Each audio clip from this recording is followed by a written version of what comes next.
Auntie Mickey's house. Oh yeah, yeah. Auntie Mickey's house. Auntie's house. You're in the house. You know you're in the house. Come on in and grab a seat, grab a seat. Come on in and hit that light, hit that light. Oh, you're at Mickey's house. Auntie Mickey's house. Grab a seat, grab your feet. Let's sip some tea, sip that tea. Entertainment, news, and spirituality. From the culture to the fun, Auntie sets the tone. Sets the tone. With a laugh and a truth, she holds the throne. She holds the throne, yeah. Auntie Mickey's house. Come on in now. Auntie Mickey's house. Oh, Auntie's house. You're in the house. You know you're in the house. Come on in and grab a seat, yeah, yeah. Come on in and hit that light. Don't forget now. Auntie Mickey's house. She can roast with a smile, drop wisdom too. Break down the headlines, bring it straight to you. Straight to you, baby.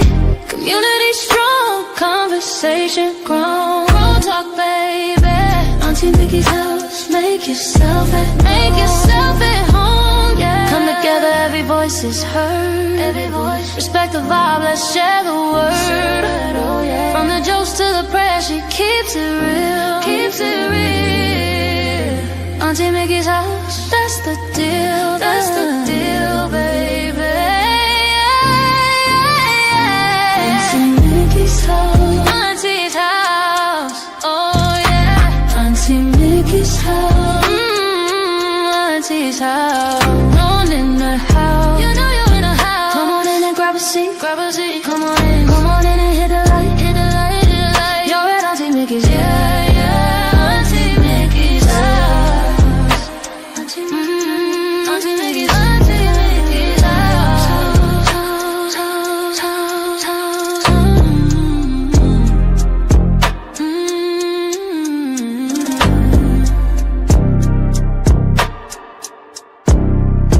Auntie Mickey's house.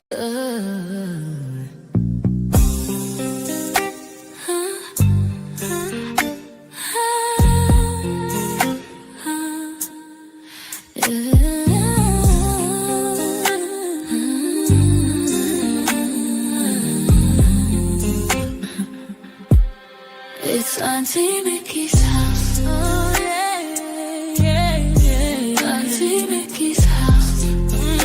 Auntie's house. You're in her house. You know you're in her house. Come on in and grab a seat. Grab a seat, come on in and hit that light. Hit that light. Oh, you're at Auntie Mickey's. Yeah, yeah, yeah. Yeah, yeah. Auntie's house. Auntie's house. Auntie's house. Grab a seat, drop your feet, let's sip some tea. Sip that tea. Entertainment, news, and spirituality. From the culture to the fun, Auntie sets the tone. With a laugh and a truth, she holds the throne. She holds the throne, yeah. Auntie's house. Oh, Auntie's house. You know you're in her house. Come on in and grab a seat, yeah. Come on in and hit that light. Don't forget Auntie Mickey's. Auntie Mickey's house. Auntie Mickey's house. Oh yeah, yeah. She can roast with a smile, drop wisdom too. Break down the headlines, bring it straight to you. Straight to you, baby. Community strong, conversation grown. Don't talk, baby. Auntie Mickey's house. Make yourself at home, yeah. Come together, every voice is heard. Every voice. Respect the vibe, let's share the word. Oh yeah. From the jokes to the prayers, she keeps it real. Keeps it real. That's the deal. That's the deal, baby. Yeah. Auntie Mickey's house. Auntie's house. Oh yeah. Auntie Mickey's house. You know you're in a house. Come on in and grab us. city. Grab a seat, come on in and hit that light. Hit the light on your way to Auntie Mickey's. Yeah. Auntie Mickey's house. Auntie Mickey's house. Auntie Mickey's house.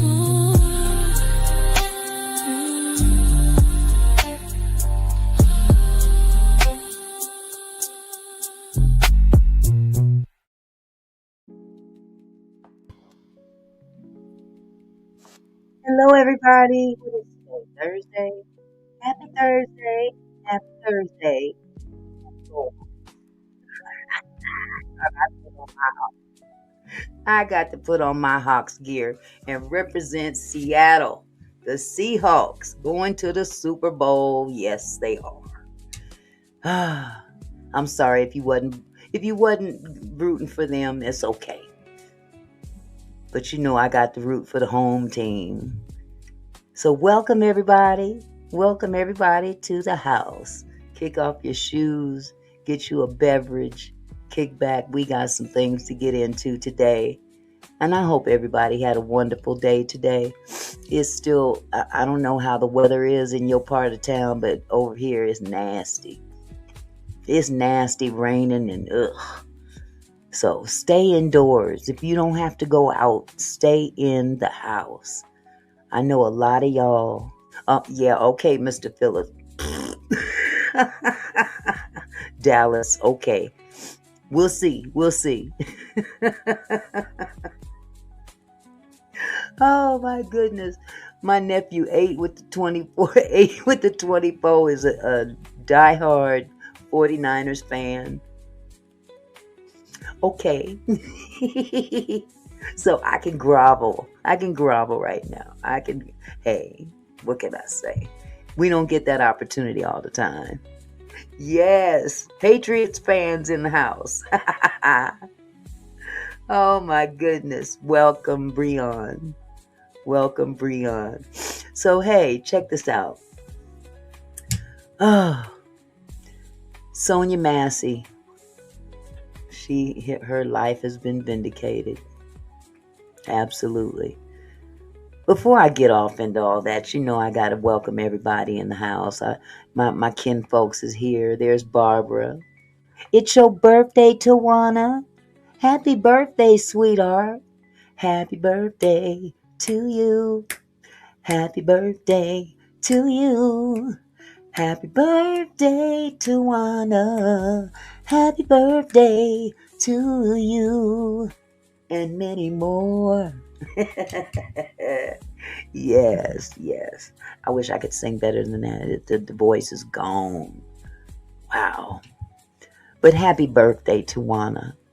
And have many, many more. Absolutely. All Januarians. Absolutely. So hello, adventurous you, Barbara. Ben Spin Slots is up in here from Kitsap County. All right, you right down the road from me. Yes, there's Millionaires Cove. Yes, there's Camille. I see you. Hey, just hot flashing. How are you, my love? Welcome, everybody. Welcome. Let's see. I had to sing Tawana a birthday song, so I know I got her. Let's see who else we got in here. There's Breon Dion Teetotaler. Okay. There's of course Mr. Phillips and his Dallas Cowboys. Hey. Hello, Anthony. How are you, love? Good to see you. Who you going for, Anthony? Who you going for in the Super Bowl? Can I get a shout out for the Seahawks?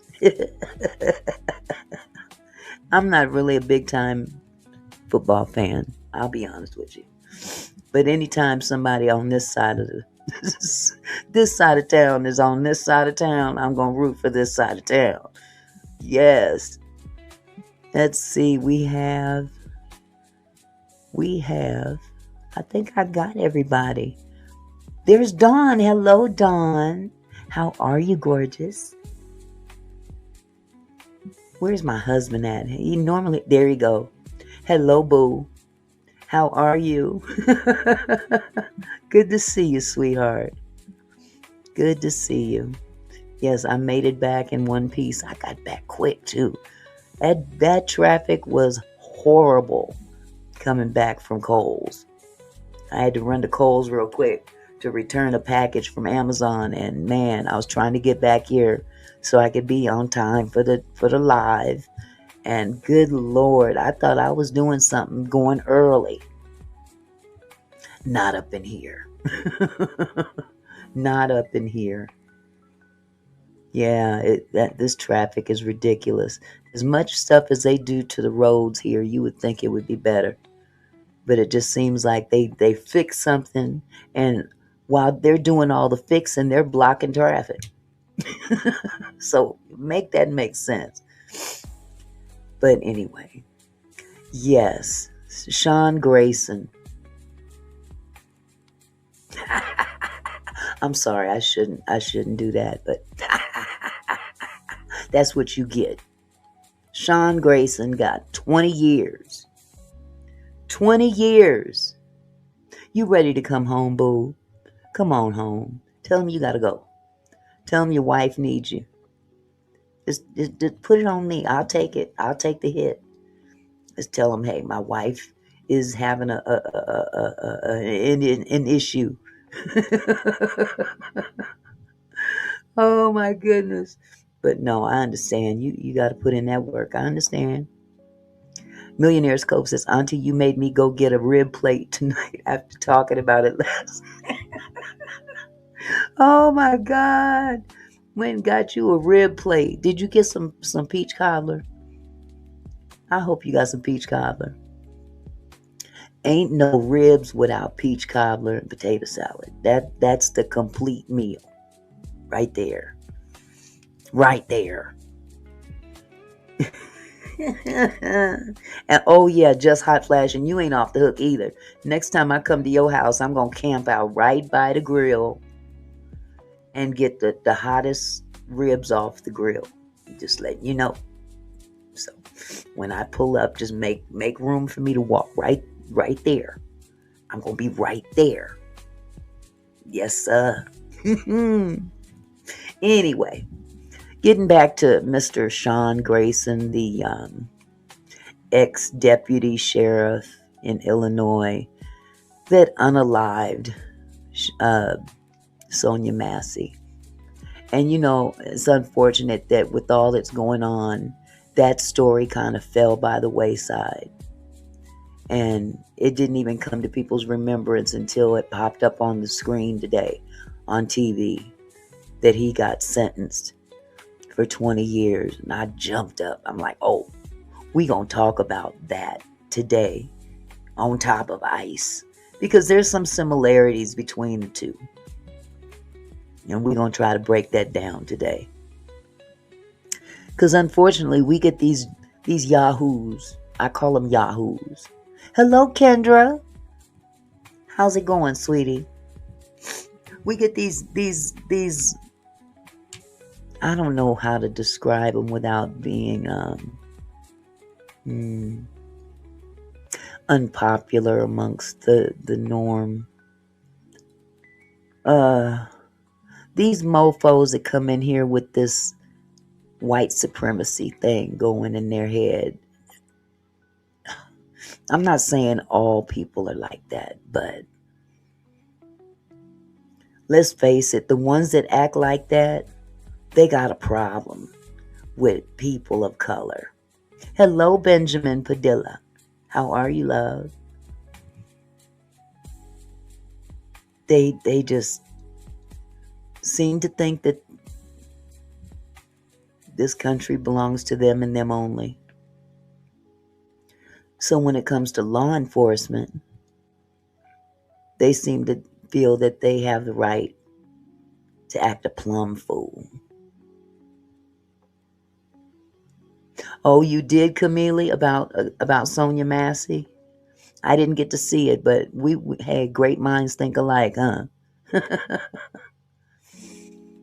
But man, I tell you, the similarities are very, glaring when you look at the behavior of Sean Grayson, and then you look at the behavior of these ICE agents. It's like looking at the same people, just different faces. How is the weather in Seattle? It is wet and cold, and ugh, it's awful. Hello, Carmela. How are you? But yeah,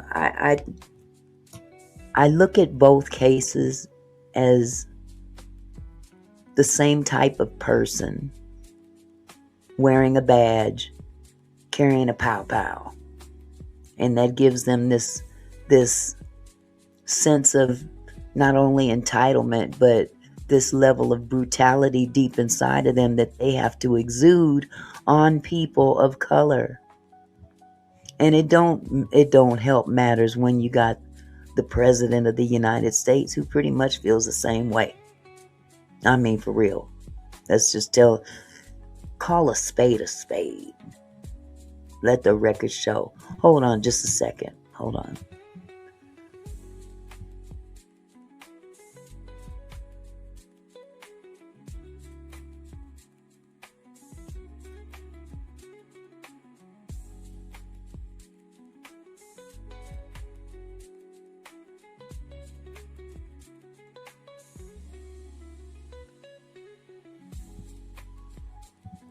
Okay, sorry about that. I didn't want to blow my nose on camera. Kind of stuffy up there, and that's what this weather does to me. But yeah, we've got a problem in this country. And it's, you know how they say history repeats itself. History is definitely repeating itself. But it's funny because, well, no, it's not even funny. I'm not going to say it's funny. It doesn't get the notoriety until it affects white people. And I'm just going to have to say it. Hey, creme brulee. For all the friends and all the families, hello and welcome to Almost Friday. I love it. Thank you, Cream. And he said, also go Hawks. Thank you, sweetheart. Representing Hawks up in here. But, again, I hate to have to point to the obvious, but we have a problem in history repeating itself. And those of us that can remember, we can go back to the 60s, even some of the 70s, where law enforcement came in and did whatever they felt like doing. Except I think they were held more accountable toward the end. We got a problem with what is going on with these damn Democrats. I'm sorry. I'm sorry. Grow a set and do something. Quit sitting back like, oh well,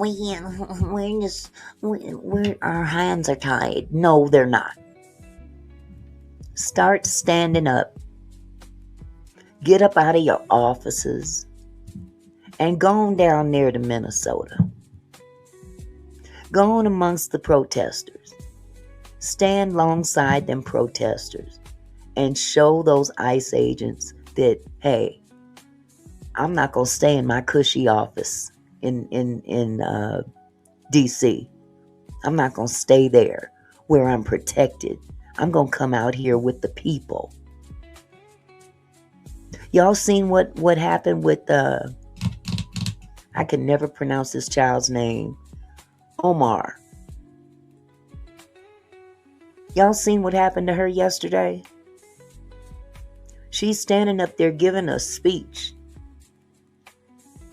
And some entitled fool got up, jumped up, and said something crazy to her and squirted some kind of a liquid on her as she was speaking.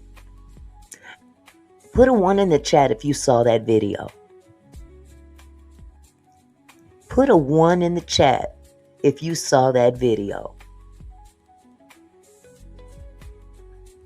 When I saw that video, I stood up. It was pea. I heard it was apple cider vinegar. If it was piss, that's even worse. That's nasty. I don't care what it was, though. The bottom line is, for the audacity to jump up and do something like that in front of cameras, in front of law enforcement that may have been there, and just hog piss. Lord have mercy. He went to a lot of nasty mofo. That means he had to touch it.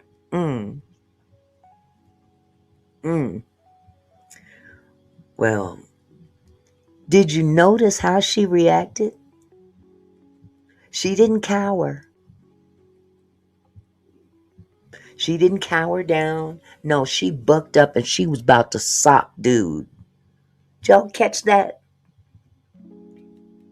We need more people like that in office.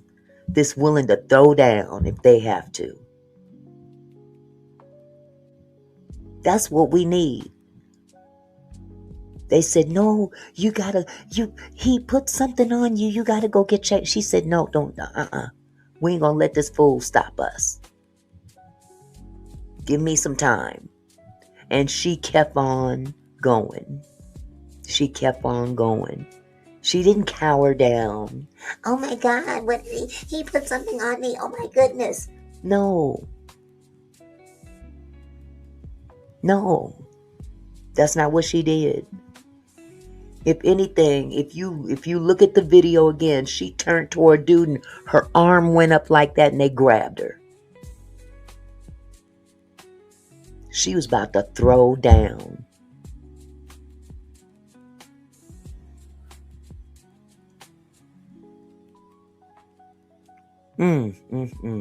Just hot flash and you said edited P.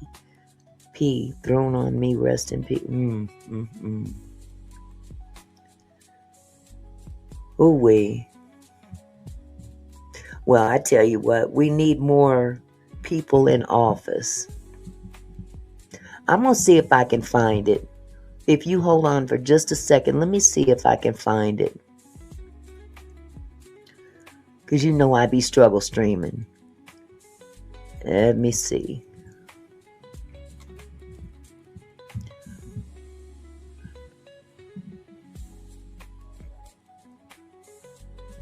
What the heck did I just do? See, I did it. I just messed up.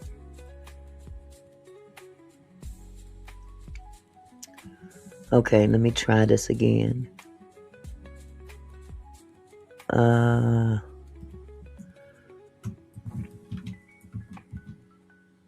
Okay, it's Ill. I-L-L.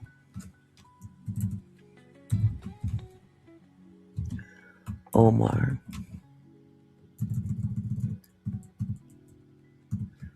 O-M-A-R. What is going on with this computer? I need a new laptop.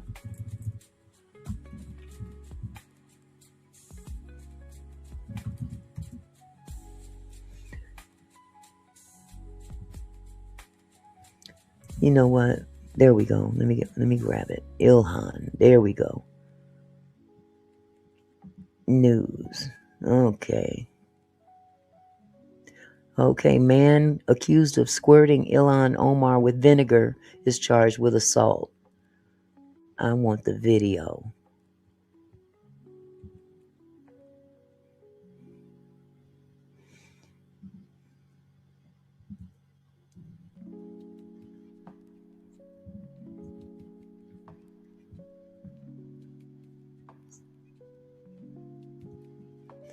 Okay, here we go.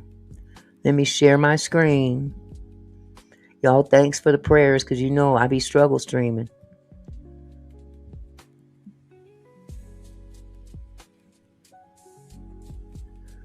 Where's that? Where's that? Okay.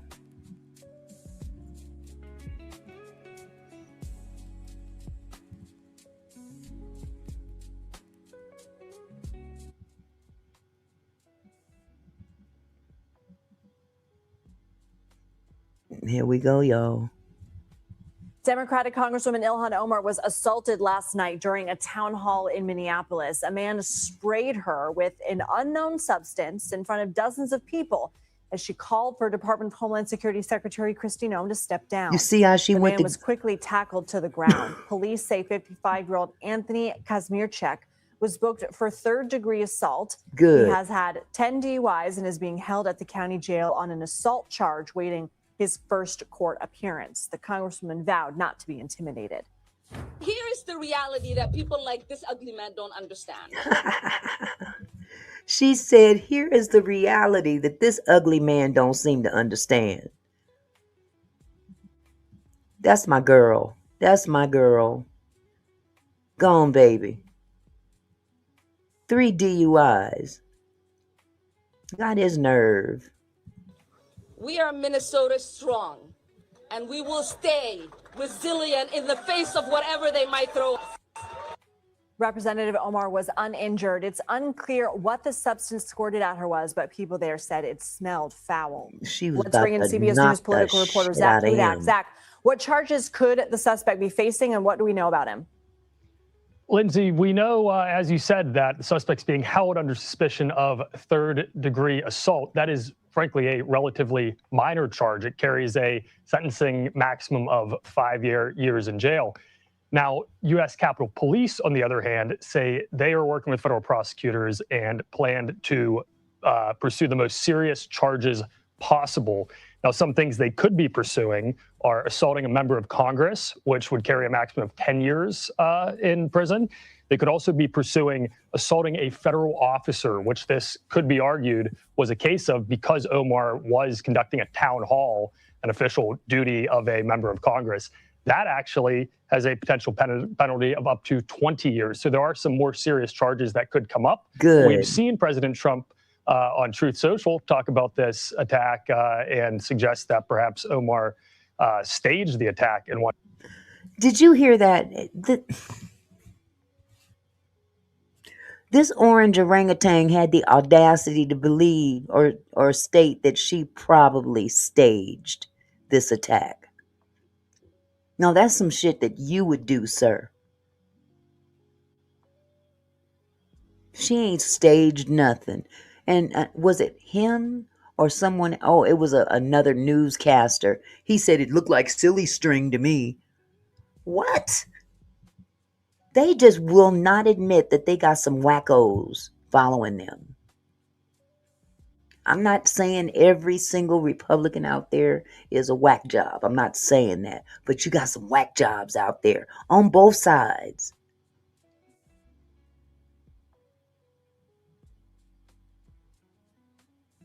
This is crazy. Anything to make the other side look sick. He probably doesn't Full Metal Chad. Full Metal Chad said something that makes a lot of sense. The guy is just clearly insane. I don't think the dude even has a political opinion. And that's probably the case. He sounds like a whack job to me.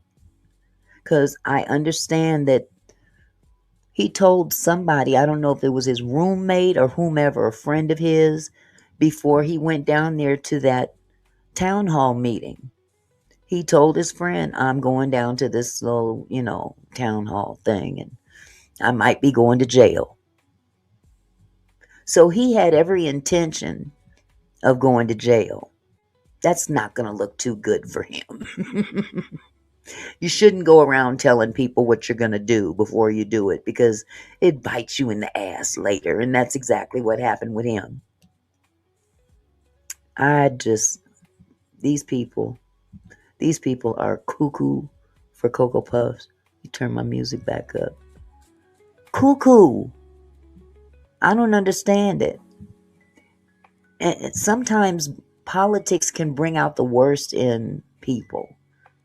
But then we got some sick people out there. It don't matter if it's political or otherwise. They gonna do some stupid shit anyway. NT way. Here, let me finish this one form or another. And we have to keep in mind that those federal prosecutors at the end of the day report to Attorney General Pam Bondi, who is a close ally of the president. So we will see what comes of Capitol Police's talks with those federal prosecutors. We're going to get more into that with Finn in a minute, but U.S. Capitol Police have released new information about the rise in investigations regarding members of Congress. What do you know? We know, Lindsay, that threats are going up tremendously. We saw a 5,000 threat increase. These are statements, they are conduct, different things that Capitol Police has to look into. But it went from just under 10,000 to just under 15,000 from 2 years ago to this past year. It actually also is interesting to note that it's been increasing for 3 years in a row. We saw a slight downtick after 2021. In 2020, Told you they crazy. They starting to do it more and more now. Look at those stats. They've gone up from 2021. Good Lord, have mercy. And who do we have to attribute to that? Not just mental illness, but the mental illness of the individual that calls himself the president. 2021, we saw a major increase in these threats as a result of the claims about election fraud. Hey, Sean, we're back on the rise, and I think where we're seeing this play out is it is no longer as attractive to be a member of Congress. If you have this target on your back, there are 60 members of the House and Senate who are not going to be running for re-election in this midterm cycle, the most since 1992. So this really is having an impact on who is in Congress for us. I believe it. Zach Hudak, thank you. CBS News it. chief correspondent Matt Gutman spoke earlier today with Minnesota Governor Tim Walz in Minneapolis and asked him if he blames President Trump for this attack on Congresswoman Omar. The president constantly attacks Representative Omar, attacks her citizenship, attacks the very decency of it, and we've asked him time and time again to stop it. I don't believe he's capable of stopping it. I keep coming back to this.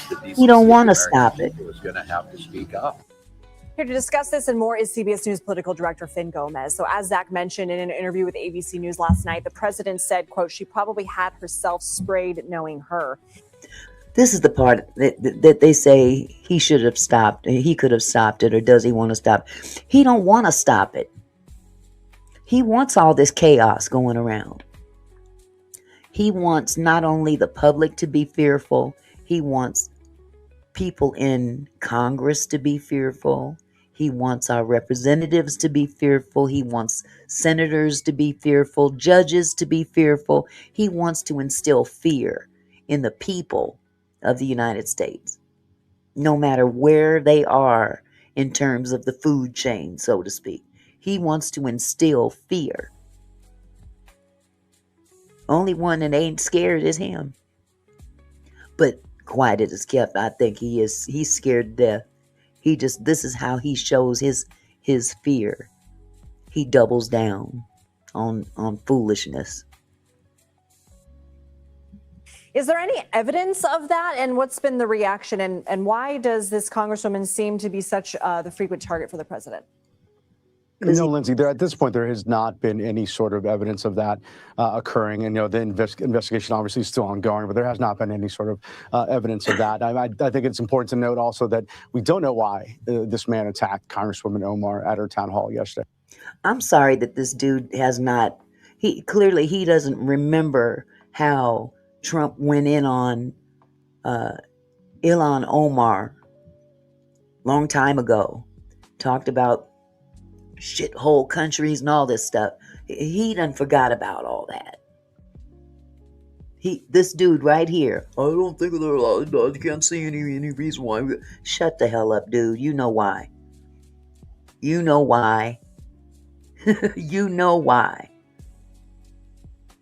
And judging from the color of your skin, you better be careful, sir.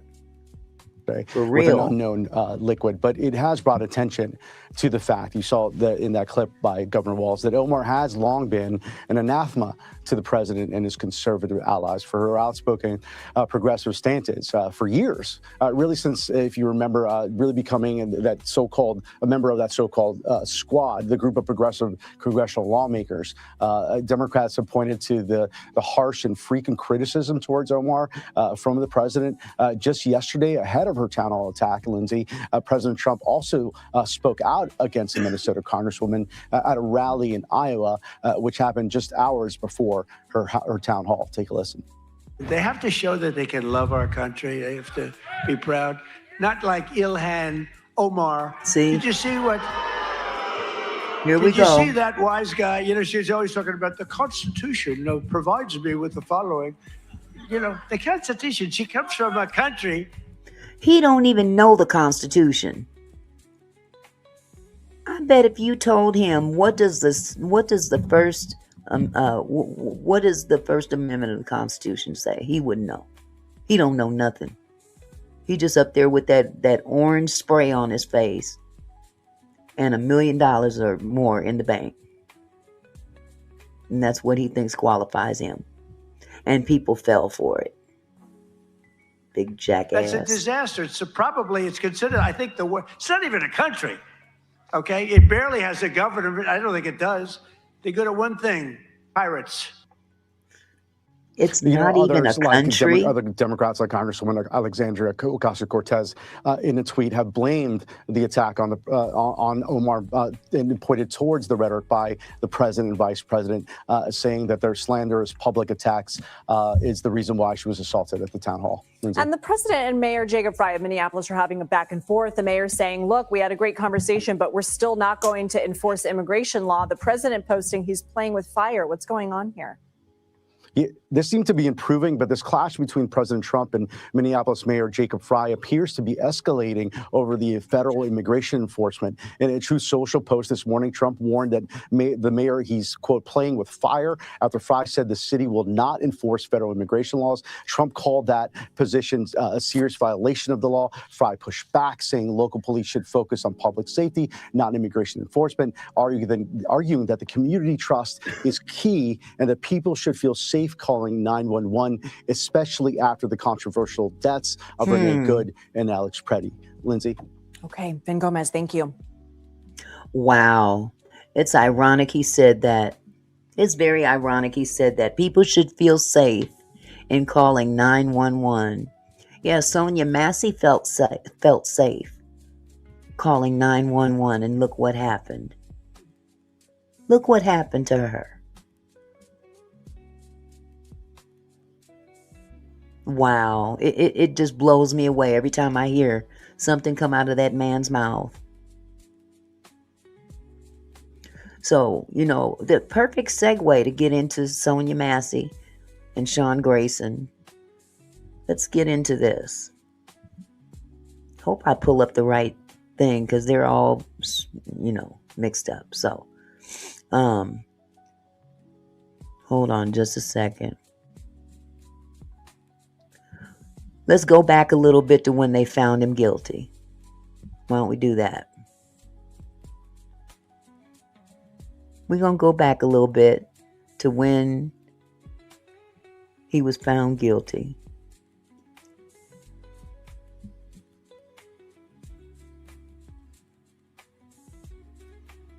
Okay, I just got to get to the right part of the video.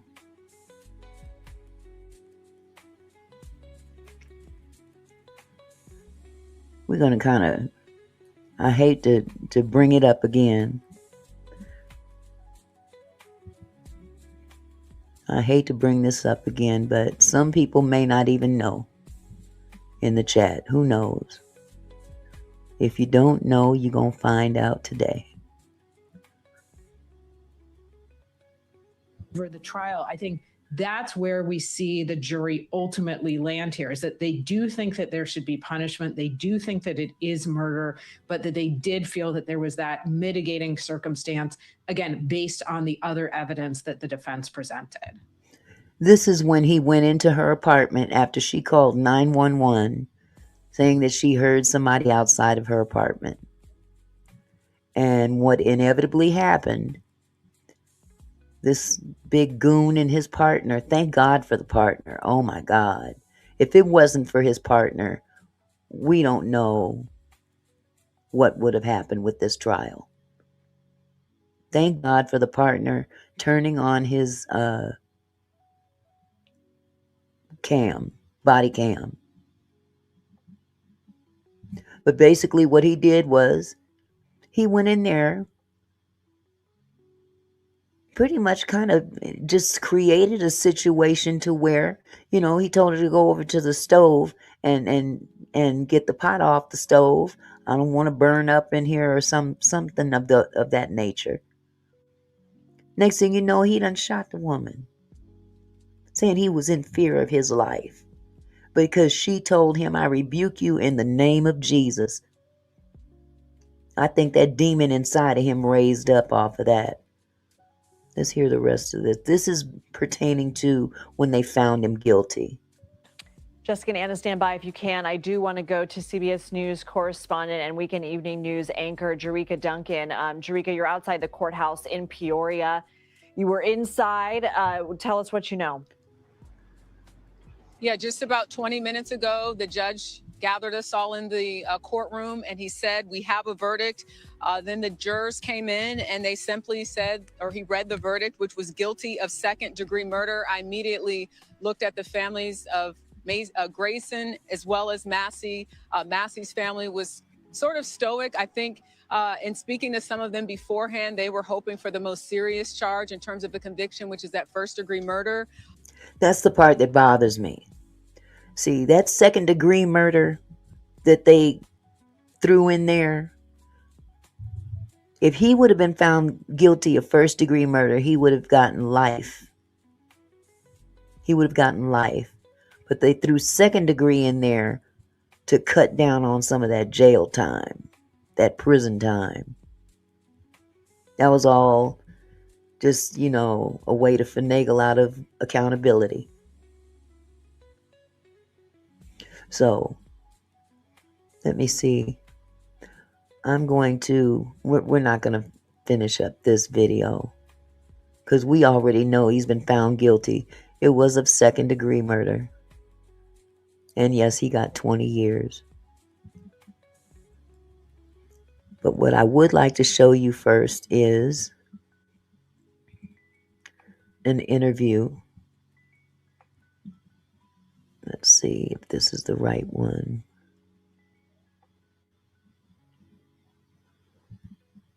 Okay.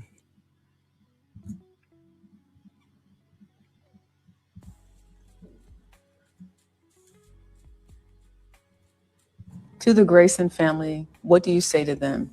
They were in the courtroom. You all obviously made eye contact at times. What's your message to them? I feel sorry for them. The mother came over and apologized, and she said, we did not raise him that way, and I'm really sorry for your family. My heart goes out to them. We lost Sonya. His family in the courtroom approached this woman and the rest of the family and apologized. They came to that trial and sat through that trial the whole time. You don't think he'll serve all 20? Well, they're giving him time served already for amount of time he's been in there already. But the fact of the matter is that this woman was interviewed. I unfortunately I don't have her name. I'm sorry, but she was representative of the family. Excuse me, and she's speaking about Grayson's family that was also in the courthouse. And they did come over and apologize. They watched them and, they didn't really know who these people were at first. So let me continue. But they lost a son, and what he did for Sonya, he has to pay. And they realized that.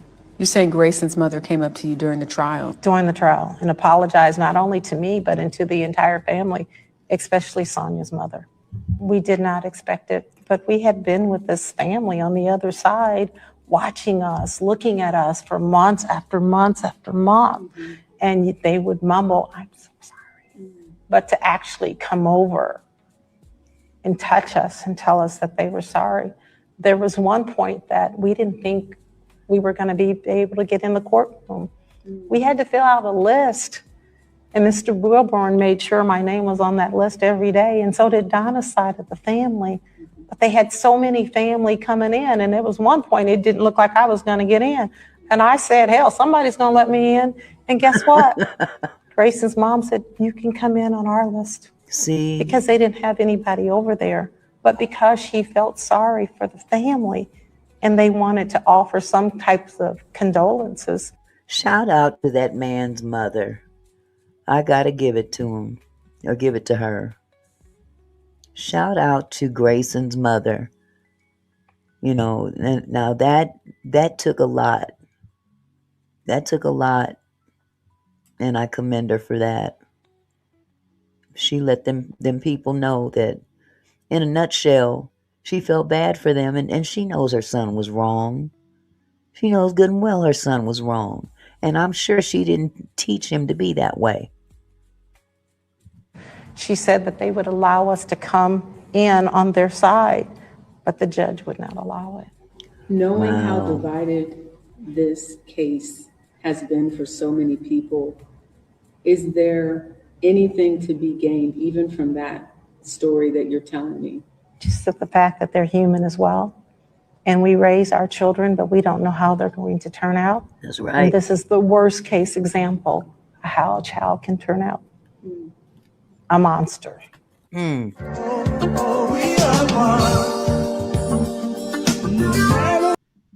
Sorry about that.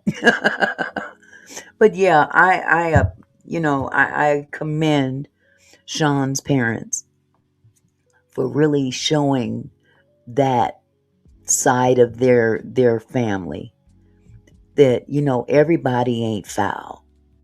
And, the first thing people want to do is look at the parents when a child, whether they're grown or otherwise or younger, acts out of pocket. They always want to say, well, they must have been raised that way. And it's pretty clear that they didn't raise him to be that way. So I commend them for stepping up and doing what a lot of people wouldn't do. Now, a lot of family, they would sit there and act like, oh, my child ain't never done nothing like that. My baby is perfect. My baby this, my baby that. And just doing the most out there. Running amok out there. Making mama and daddy look worse than they really are. Because of how they turned out. How their kid turned out. It ain't always the parents' fault. So let me move on.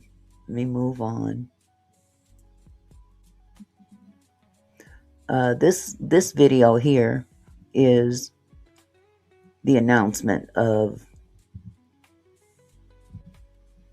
him getting 20 years.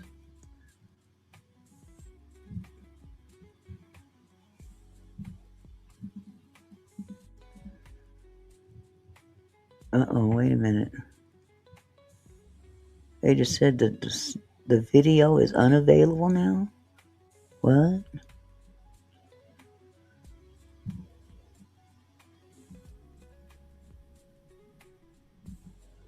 Okay, I gotta backtrack a little bit. Stand by. Let me remove this off the screen and I will add this one.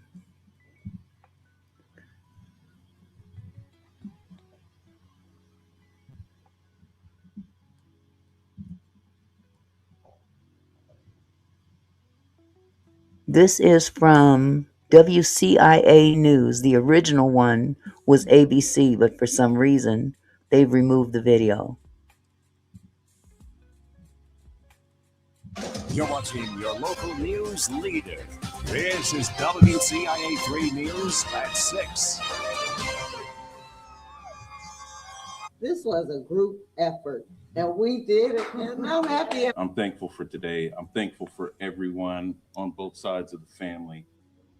A phrase members of the Massey family are saying over and over today comes as the man who killed her, former Sangamon County Sheriff's Deputy Sean Grayson, learned his sentence following her 2024 murder. Good evening. I'm Brendan Morano. And I'm Kelly Finley in for Jennifer. We've been reporting on this crime since the shooting happened a year and a half ago. Sonya Massey was at her Springfield home when she called 911 for help. When she reached for a pot of hot water, Grayson says he took it as a threat, shooting and killing her. We have live team coverage for you tonight. WCIA 3's Amanda Brennan is live at the Sangamon County Courthouse, and our Capitol Bureau Chief Alex Whitney is live in Springfield, where protesters filled the sidewalks earlier today. But we begin with Amanda. Protesters seem to be out in full force these days, don't they? They protesting ICE, now they protesting this guy only getting 20 years. Isn't that ironic? Isn't that ironic? Amanda, there are new details and plenty of emotions from inside the courtroom and outside as well. Walk us through all that happened today. Well, Kelly, it took about an hour and a half for the judge to then come to that conclusion of 20 years for Sean Grayson, the former deputy, to be behind bars. Today in the courtroom, we also heard from Sonya's 2 teenage children, as well as her mother and father. Millionaire's Cove, thank you so much for the $10 super chat. Millionaire's Cove says, thank you for always sharing great and informative content. You are appreciated. God bless you, love. Thank you so much. You know, those come few and far between, so you know I'm going to shout you out immediately. So thank you, sweetheart. I appreciate you. The prosecution and the defense each resting their cases. Here's a recap from the beginning to end. Sonya Massey! Outcries for action Sonya Massey! turned into a sense of relief. Right now, I am just overwhelmed with joy. Sean Grayson, a former Sangamon County deputy, sentenced to 20 years in prison, the maximum sentence for the second-degree murder of Sonya Massey back in 2024. Thursday's sentencing started with victim impact statements. Summer, Sonya's 16-year-old daughter, soft-spoken as she honored her mother while describing the pain she has endured the last several months. Malachi, her 19-year-old son, says a part of him is dead, and he, quote, needs his mom. Wow. Then her parents, Donna and James, separately took the floor. James looking right at Grayson, saying, quote, he should be prosecuted federally. A sentiment that continued in interviews following the hearing. Sean Grayson needs to be put on trial for the violation of Sonya's civil rights in this country. State's Attorney John Milhiser asking Judge Ryan Cadigan for a maximum sentence of 20 years, ending his point by saying, quote, send anyone else, and Sonya Massey is alive today.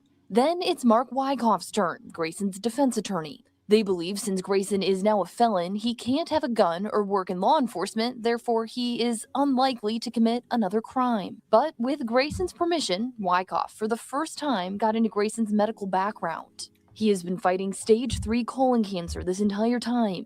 It has now gotten worse, spreading to his lungs and liver. Eventually, Wyckoff stares directly at the Masseys in the gallery. He was saying although the sentencing could have included probation, his team knew to ask for time in prison. The judge quickly responded and reminded him to only speak toward the judge. It's been a great day outside of a little disruption from the defense. Personally, I think they should be suing the police department as well. That's just my own opinion. Because they knew what kind of fool he was, too. I really appreciate Judge Cadigan for reining that in and telling him you don't address anybody but the court. That was way out of line. The defense then officially asked for Grayson to only be sentenced to 6 years. Ultimately, the judge explains his thoughts. He believes Grayson has a temper, and it could lead to other dangerous situations. Plus, he says no evidence has been shown that the cancer treatment would be different in the Department of Corrections versus a community-based sentence. After weighing his options, Judge Cadigan sentences Grayson to 20 years. I'm thankful for all the love and support that everybody has came out and shown, and I'm grateful that we got the maximum sentence that we could. 20 years is not enough, but like they did what they could do. Wow. Now, if you remember back in November, the defense filed a motion for a new trial. They wanted certain evidence included a second time around. Today, however, the judge denied that motion. And at the end, the defense asked to reconsider. And like I mentioned, then the judge allowed it. And then they will be meeting again on March 6th to reconsider a possible new sentence. Please. Reporting live in Springfield, I'm Amanda Brennan, WCIA3, your local news leader. Yeah, right. He don't need nothing. No, just go on to prison. I ain't trying to be funny, but you ain't gonna last 20 years. Not with no cancer. Lord have mercy. So, like I said, 20 years just isn't enough. And I really wish they would. I know that the father said to sue for her civil rights. However, why isn't the police enforcement that he worked for being held accountable somehow? They knew. You know, he was just pawned off. He had such a horrible record that they had to know that he was a hothead. They had to. So I personally, maybe I'm wrong, but I feel that they're just as accountable as him himself. Well, Millionaire's Cove, he may not make it that long, considering how sick he is. This man has literally got cancer. Oh my goodness. Q-Rock came in with some tea. The guy that unalived Floyd got jabbed up. See, you got consequences when you go to prison. And it ain't just the time. It's who you got to face when you in there. Lord have mercy. Hello, Charles. How are you? So yes, there are consequences. He might be somebody's girlfriend for all we know. Wow. So let me see. What else do I have to share with y'all on this particular topic? Okay, so we have here, we have a video from, you guys have seen the reactions from the family, but I guess I could show that again. Because there was a part that the son spoke, and we didn't see that earlier. Happy anniversary, Barbara. 9 months as a member, not 7. Go on, girl. She said, let me clarify that. All right, sweetheart. We come on air following Sean Grayson's sentence. The former Sangamon County Sheriff's deputy who shot and killed Sonya Massey in her Springfield home in 2024 now knows he'll be behind bars for 20 years. The Massey family is reacting and about to speak with the community. We're going straight to live coverage over in Springfield. Sean Grayson represents another meaningful step towards justice for this family. While no sentence can ever restore what was taken from Sonya's family or undo the harm that was caused by this horrific act to this community, this outcome affirms a critical principle that no one is above the law. Nobody. And an unlawful use of force will carry meaningful consequences. Hey, nephew. This case is about acknowledging Sonya's family, their humanity, confirming the gravity of what occurred when she was killed in her own home after calling for help, and law enforcement's responsibility to protect the public rather than place them in harm's way. The passage of Sonya Massey law, which strengthens police hiring standards here in the state of Illinois, bingo, reflects a broader recognition that failures in the system must be addressed to prevent future tragedies like this from occurring. Hence the reason why I believe that but the police department that he worked for should also be held accountable financially. Just changing a law does not remove responsibility to what has already happened. I mean, maybe I'm wrong. Put a 1 in the chat if you agree. Put a 2 if you don't. But there just seems to be, him going to prison is not enough. More people are accountable for what happened to that woman.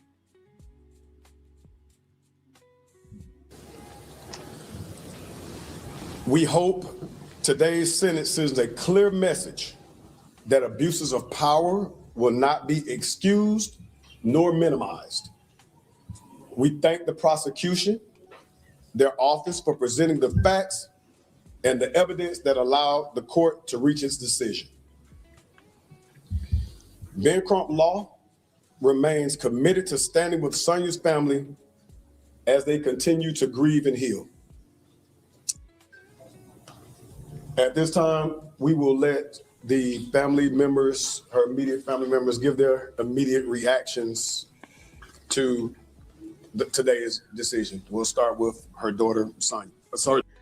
Now, we've already seen the daughter, but we'll go ahead and watch her again because she's a child. She still needs to be heard. Daughter, Summer. I'm thankful for all the love and support that everybody has came out and shown. And I'm grateful that we got the maximum sentence that we could. 20 years is not enough, but like they did what they thought, like they did what they could do. You know what I'm saying? Ain't really got too much to say. Thank you, Summer. Bless her heart. She lost her mama. Look how old she is. She lost her mama at a young age. And she wasn't so young that she won't forget. She's at an age where this will be plastered in her mind till the day she die. My goodness. Now we will have a statement from, would you like to speak? Mr. Wilburn, this is Sonya's. I just want to say that we serve an awesome God, because never in the history of these United States has a law enforcement officer been given this kind of sentence, a maximum sentence of 20 years. We don't think that's enough. And the law needs to be changed here in Illinois so that there's something, a greater value placed on second-degree murder here in the state. But right now, I am just overwhelmed with joy. We prayed that this would happen, that he would get the maximum sentence. But we look forward to him being prosecuted federally for violation of Sonya's civil rights. I don't care about who's running this country right now. I will let you know that as her dad, I want him prosecuted federally too, so that when his sentence is up here in the state of Illinois, he can begin his federal sentence in the federal penitentiary. Thank you. Mr. Wilburn, he could be out in. I'm not going to take any questions right now. I'll take questions when we get to the other place. I just want to thank everybody for the support, even the media. Thank you for letting everybody get our story out and for believing in us. And I want to thank the judge. And I'm so grateful to get the full extent of the sentence. Thank you. Thank you all. We appreciate you paying your time. And of course, like we said, we will be. Can you repeat the address for the press conference? 801 South 11th Street. Okay, Visions, what time? 1908. Within an hour, so I would say 11:30. Okay, they're talking about something else, where the press conference is going to be. Millionaires Cove says, Auntie, they settled for $10 million against the sheriff's department and county. Wonderful. I wasn't aware of that. I knew that they were suing, but again, I didn't know that. And that was in February of 2025. Well, good. Shoot. So enough is enough.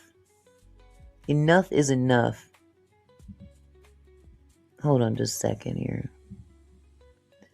I have an interview here that I want to share with you as well. ABC News interviewed her father and cousin, Hold on just a second here.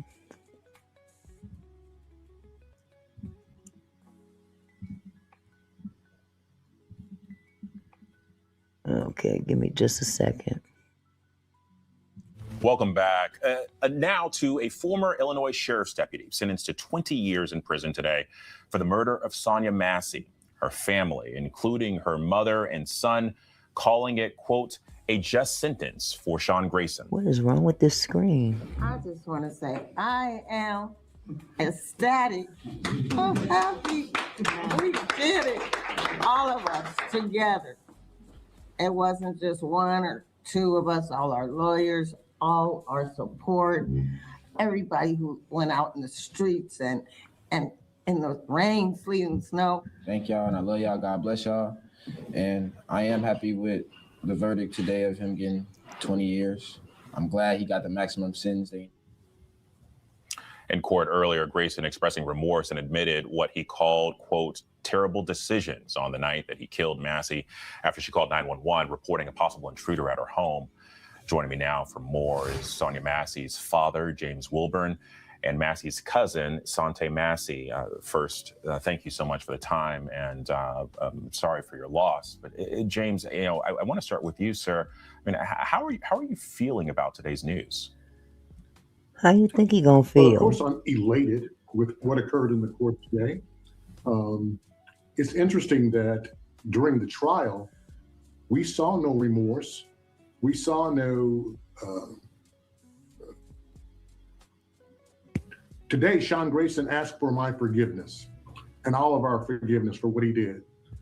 But I think the general feeling is that he's just sorry that he got caught up in this situation.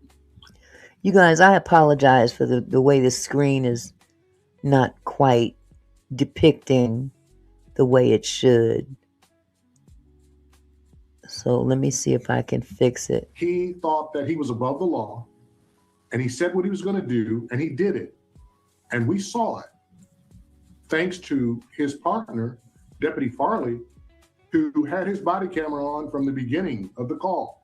He turned the body camera on, and he gave us the correct narrative for what occurred on July 6th, 2024. Yeah. Well, and Sonya, can I ask you, we talked about that body camera footage of Deputy Farley. I mean, how crucial was that in this case, and have you been able to talk with that deputy? I have not been able to contact the deputy, but the footage was, I mean, you can't put a word on it. It was crucial to this case. And I think that, the truth always finds a way to come out. And I thank God for, Deputy Farley having the presence of mind to turn on his body cam. Amen. Yeah. Well, and listen, I recognize that your family, you're still processing this news. But it's also not lost on me that Sonya had two children, Summer and Malachi. We heard from Malachi earlier today. But I mean, how are they processing today? I think Summer and Malachi are doing the best they can. Okay, you know what? Sometimes I want to scream when some of these interviewers ask some of these questions without first thinking, put yourself in their shoes. How do you think they processing it? Is it just me? Or is this just some canned interview that, they just ask basic questions that, let me get off of this subject. I'm just going to go ahead and finish playing the video. Their feelings are kind of all over the place. Summer has had some problems with, sometimes kids can be very cruel at school. They're kids. They can make some very irresponsible, harsh comments. And she's had to deal with that. But she's handling it like a trooper. She is doing the best she can under these circumstances. Yeah, certainly. Well, and they say that whenever you lose someone, it's never that you fully heal. You just learn to carry it better Mr. Wilburn, I'm curious, how are you learning to carry this right now? I don't know. I think it's just having a strong faith in God, and it's really increased my prayer life. It's Amen. Caused me to pray more over my grandchildren and my other daughters that I have left. Y'all pray over your kids. Pray over your grandkids. I'm gonna say it again. Pray over your kids. Pray over your grandchildren. Because there, by the grace of God, could go you. And sometimes I look back myself. If I didn't have a praying grandmama, I don't know where I'd be. Honestly. Now, the comfort's in knowing that I will see my daughter again. And it's when I leave this world, I know that in the next world, because she told Sean Grayson before he shot her in the face, like he said he would do, I rebuke you in the name of Jesus. And I know that my daughter is resting safe in the arms of Jesus. And so I take refuge in that. The promise is sure and elect that I'll join her one day. Yeah. James Wilburn, Sonya Massey, thank you both for your time. Thank you. Thank you.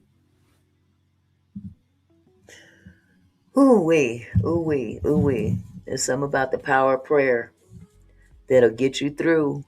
It'll get you through times that you don't think you can handle. My goodness. Well, we're going to continue to pray for this family because they still got a long road ahead of them. They really do. Especially them kids. Dawn said yes.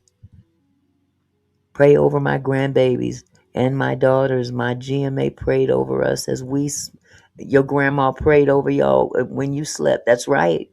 That's how they did it back in them days. That's exactly what they did back in those days. So we will continue to keep them up in prayer because it's going to be a long road ahead of them doing without their loved one. So now I'm going to get off into this second topic. Stella Carlson, if you guys remember, during the protests in Minnesota, where Alex Pretti was unalived by an officer or two, who knows? There was 10 shots. We don't know who shot those shots or if it was more than one shot. Who knows? Who knows? But this whole ICE issue has gotten so diabolical that it's put a level of fear in people that, and it's all by design. We know that this joker is trying to throw a monkey wrench in the midterm elections. Many people seem to think that, he's trying to be president for a third term. That's not the possibility. That's not a possibility according to the Constitution. Can't do it. I don't care what you do or how stupid you act. There's nothing in the Constitution that allows for that. As a matter of fact, it prohibits more than 2 terms. But he's trying to uproot. Yes, me too, Q-Rock. I'm sure they will. I hope. I'm gonna cross my fingers. It's funny you brought up Super Bowl too, because I heard, and it might be a rumor, I heard that they're gonna send ICE to the Super Bowl. Now, wouldn't that be a cluster? I'm hoping that they ain't that stupid, honestly. But getting back to the day that Alex Pretti lost his life at the hands of ICE agents, Trump is causing chaos. Number one, to divert attention from the Epstein files. But number two, this is all by design. This is to cause just enough chaos to keep people from going out to vote. Or, people just exercising their right to even walk the streets. He's trying to manipulate the midterms. Because if they lose, and they will, if they lose the midterms, there ain't gonna be no Republican president. Point blank, period. Catherine Powell says the fact that he wants to go get votes from the other election proves where his thinking is. Yes, absolutely. He's got that election stuff on the brain. He's still trying to prove that he won 2020. Come on, man. No, you didn't. No, you didn't. And see, they're just that foul that he could order them to go in there and manipulate votes just to prove a point that doesn't exist. I wouldn't trust anybody going near any ballots from 2020 under any circumstances. Leave it be. Wow. But anyway, this next topic we're going to go into, I'm going to show you the interview of the lady in the pink jacket. She's the one, if you saw the recording of Another Angle, there showed a woman right there with her phone recording what went down with Alex Pretti's demise. And it is most likely her footage that's going to put the nail in the coffin, because she was right there up close and personal. She's not the woman that got knocked down and he was trying to help her up. This was another woman that was standing back and quietly recording.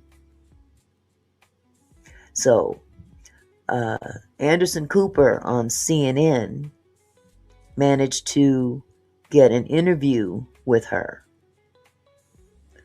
And I will share that with you.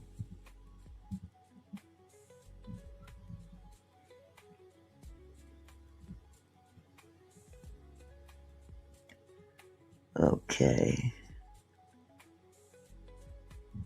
That's it right there. And they call her the pink coat lady.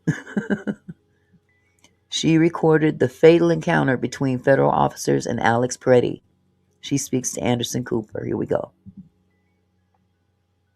I'm attorney Harold Carr. Over 22,000 people Sorry are about the trusted to ad. handle their personal injury cases. We've built on that trust to expand to 6 locations and 48 staff.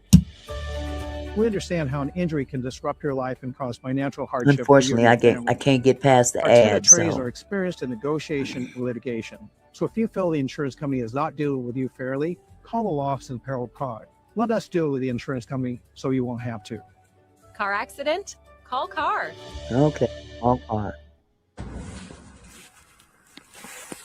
Well, for days, she's been called the woman in the pink coat, and she captured the crucial video showing exactly what happened when Alex Pretti was shot and killed by DHS officers. She had not come forward until today, and her name, which is being revealed for the first time, is Stella Carlson. She's a children's entertainer. She runs a children's entertainment company. She's a face and body painter and an airbrush artist. All of it a world away from anything she or anyone could possibly imagine. So before we got to tape, I do want to warn you, the images are graphic, and so is some of the sound. Stella Carlson and I spoke earlier today. Now, this woman put her life on the line too, because prior to this, she was scared to death to come out. She was scared to death that they would come looking for her for that footage. So I commend her for coming out as well. And the best way to do it is come out publicly on CNN. I bet they don't mess with her then. But here we go. You've only been known as the pink jacket lady up to now. What is your name and what do you do? Yeah, my name is Stella Carlson. I am a children's entertainer. I run a children's entertainment company. I'm a face and body painter, also an airbrush artist. Why have you decided to come forward? I really believe that America wants the truth. And I want people to know who I am, so I'm not just the pink jacket lady, and that I represent all of us, because we all have a story and we all have a reason in which we decide to go to the street and open our phones and video record. And I just feel called to be somebody to show my face and represent that. We ask the ICE agents and all of the people in the streets who are infiltrating and making us unsafe to do the same thing. So this is an opportunity for me to show my face. How long have you been involved with monitoring law enforcement actions here? Only the past 3 weeks, the month of January, since they've been infiltrating our streets, kidnapping people off the street. So since the beginning, I was doing meal delivery 3 weeks ago and trying to make sure that I was a part of the mutual aid. That moved to crisis response.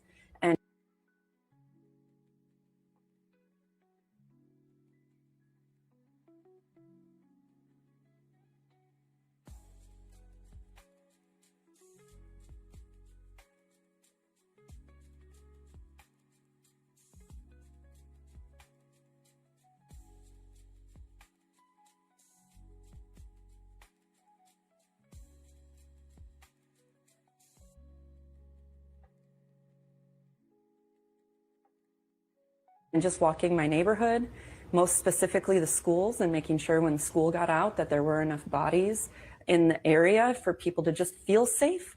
So Saturday morning, what were your plans Saturday morning? I am so sorry that when I was addressed, when I clicked the button and I didn't realize it was muted. So I was responding to Q Rock when he said, "What's that mean?" Mr. Phillips has already replied, "F around and find out." So that's the only reason why I stopped the tape. So here we go. Sorry. Saturday morning, I was booked to be at a church to face paint for 3 hours for their community gathering. You're going to be face painting kids? Yes.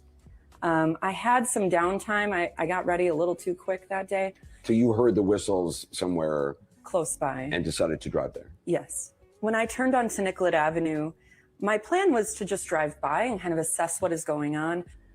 When did you see Alex Pretti? What interaction did you have with him before the camera was rolling? Yeah, so when I turned, the caravan of vehicles of ICE agents, I could tell were starting to kind of move in and block us in.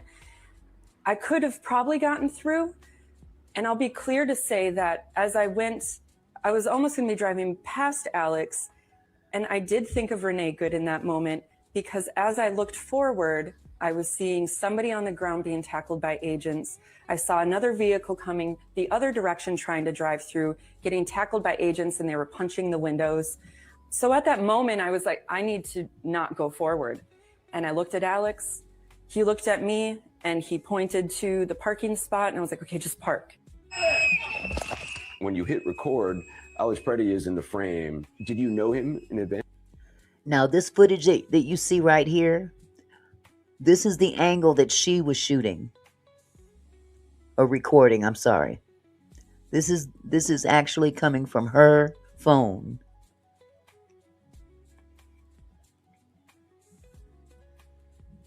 I did not. You then kind of moved to focus on two women who are having a closer interaction with Border Patrol agents. And Alex Pretti crosses the frame and has his video camera in his right hand and is seems to be directing traffic with his left. It took me a minute to get my phone going because I was shaking already. But I have thought about this a lot, and there were so many agents and so many bystanders and people being abused. I honestly blocked all of that out. In the moment, I saw one of my community members in the street alone directing traffic and nobody else was around. I was like, okay, Alex is filming these ICE agents and the traffic. I'm gonna film him. So I was his backup is how I felt about it in my risk assessment. Did you say anything to him? To Alex? Yeah. No, we never did speak. Christy Nome said this looks like a situation where an individual arrived at the scene to inflict maximum damage on individuals and to kill law enforcement. Is that at all what was happening? Absolutely not. And the most offensive thing you could say about And that's the part that gets me. How they demonize this man for exercising the very right that they've been standing on for generations, the rights to bear arms. But I guess it's not convenient when it's someone from the other side. It only applies to them, only to MAGA. They have the right, but no one else does. And then they turn around and they lie and demonize this guy and say he was brandishing this revolver. I don't even, was it a revolver? Whatever it was a firearm. They said he was brandishing. It was tucked away in a holster in his back. Never once did he pull it out. But this is how the media, or I won't say the media, but I'll say those that are in power, especially that fool in the White House, will flip the script and paint a narrative that doesn't exist. And he feels in his small mind, if he says it enough, it'll be true. If he gives you a narrative enough and has enough people to spin that same narrative, it'll be true because he said so. That's not the case. somebody who has done so much for our country, and which I didn't even know at the time. But what I did know is this person was calm and was handling it with grace and consistency and definitely without threat. You didn't see the gun that apparently was holstered? No, and to be clear, if I had, I maybe wouldn't have stayed so close. I'm not comfortable with guns, period. Christy Nome said that Alex Pretti, quote, approached U.S. Border Patrol officers with a 9mm handgun. She's implying he was brandishing a weapon. Absolutely not. And in fact, I am grateful that I was in a position to be there for my community and for our whole state to stop the lies and the madness and allow there to be proof of that. Your video and the video of others, but your video in particular, is essential proof to what actually happened. That's right. But not only that, this Nome chick, she needs to go. Now, they've already gotten rid of the little Hitler man that wears the little Hitler outfit. I can't remember his name, but y'all know who I'm talking about. He's already, they done sent him packing. So it's starting to come apart at the seams little by little. If you guys remember this dude's name, let me know. But that chick, Nancy Nome, I guess it is, or whatever. Her last name is Nome. She looked like a doggone gnome, but she needs to go. She's part of the problem. She's just a talking point for Trump. Bivino. Thank you, Mr. Phillips. He's already gone. The little Hitler man. And other sites have actually overlapped his statements and Nome's statements, and they're basically the same statements. If they're read at the same time, they say the same exact thing. This is all canned rhetoric. Did you know that right away? Absolutely not. I was hoping it was recording, that I hit the record button or I didn't turn it off. The moment they were telling Alex and I to back up is when my phone went down and I was going over the snowbank. There was a Border Patrol agent looking at me and barking at us. And that is when you hear me go, I don't know, I don't even remember what I said, but it was like, okay, or stop. Like, so aggressive, so inappropriately rude and violent. and the way they look at you is so violent. But I've been really frustrated that my camera went down for that moment. When it comes back up, they are right there. The women, Mr. Pretti, and the law enforcement agent. Look Do you have a how sense they're of just exactly, roughly how many feet away you were? Because when you see it from other angles across the street, you are clearly visible. It There looks like she you're up is. against her storefront. I mean, it looks like it could be, in under 10 feet away. Yeah, I would say it went from 5 feet to 10 feet, kind of moved between them. Her vantage point is what's going to put the nail in the coffin. You talking about the lady on the ground, Mr. Phillips? They were spraying him for helping her, if that's what you're referring to. See, this woman's vantage point is what's going to really tell the tale. Other vantage points don't show what her vantage point showed. And it'll probably be her video that really puts a nail in their coffin. That first lady on the ground, they knocked her down. They just knocked her down. And then they started spraying him while he was helping her, trying to help her up. This is how this man lost his life, helping another person off the ground. But see, there's more to the story with that as well. Because they had an encounter with him 11 days earlier, where he kicked their tail light on their vehicle. So this was his payback. Really? Were you scared? I was terrified, but I was more worried about this not being documented. He and they are sprayed with a chemical agent. Do you remember seeing that? You know, it's so wild, I don't. There was a certain point in filming where I was looking at the camera because, you know, when you're filming, you're like, okay, I'm filming. Once she was pushed down, I knew I was filming something. Before, I was just kind of filming in case something happens. Once something starts happening, my brain just went into like, there's something happening. And I just locked into my phone and I just started staring. That is when I started looking through my phone. I had no idea that tear gas even occurred. I had no idea tear gas was in the air. My eyes were burning, but I was confused by that. I was like, why do my eyes burn? No, I didn't know. It appears the focus of these Border Patrol officers goes from these two women. Right.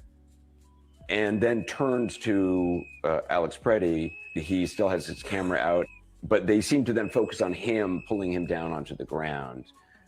Alex made that choice to be kind, and how they made the focus about him, I think, is because they saw him as interfering at that point. No, they had a hard-on for him for 11 days prior. That came out later. They had an issue with that man because he was out there and got so mad with them. They're going back and forth, and he kicked their tail light out. This was payback. 11 days prior. I don't care what nobody say. Kicking a tail light does not justify losing your life. There's no way they can justify that, especially since they removed his pistol. Yes, he lost his life for helping the woman. Absolutely. But see, what they don't tell you right here, at least in this interview, I don't know if they go into it later, but another video surfaced of him kicking out their tail light. And that's still not justification. Did it seem to you in that moment, and having looked at the tape, that those agents were angry, were emotional? I think they're rested in a calm anger, which is terrifying. I think because of the protections that have been given to them, I don't think they have a reason to feel anything but confident about what they're doing, and that this is some type of video game. That's how it feels. It feels like we are a joke, that our civil rights are a joke. that our Constitution is something to be laughed at. That's what you have seen in the streets. That is how they behave, right? There is actual footage out there, and I wasn't able to find it before the show, but the audio from the footage is that they were bragging and boasting on how awesome this is. It's like playing one of those videos these kids play. I'm not familiar with the video games anymore. But one of those games, I think Call of Duty is what it was. They were out there saying, this is like Call of Duty. This is so cool. They think this is a game. They equate it to a video game. This is the mentality of these people.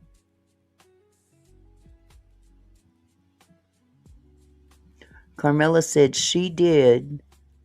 She said she did with what the president told her to do. Well, she's a fool, and so is he. Call of Duty, yes, Mr. Phillips. That's what they were out there clowning about.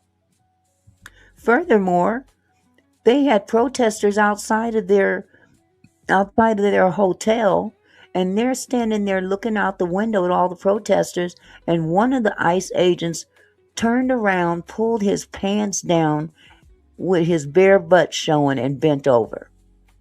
Yeah, that's real mature of you. And then gave him the bird and walked away. This is the mentality of these jackasses out there enforcing immigration policies. This is what immigration enforcement looks like. Not smart at all. That is what many of us have seen. And that is what we're currently seeing. On your video, we hear them saying he's got a gun, he's got a gun. They say a few other things along the lines of he's got a gun or gun. Do you remember hearing that in real time? You know, I didn't hear anything. Your video captures the moment in which the officer removes his gun after they have said he's got a gun. It's very hard to see even on the video. You have to kind of slow it down. And then before you knew it, pow, pow, pow, pow, and I saw Alex on the ground.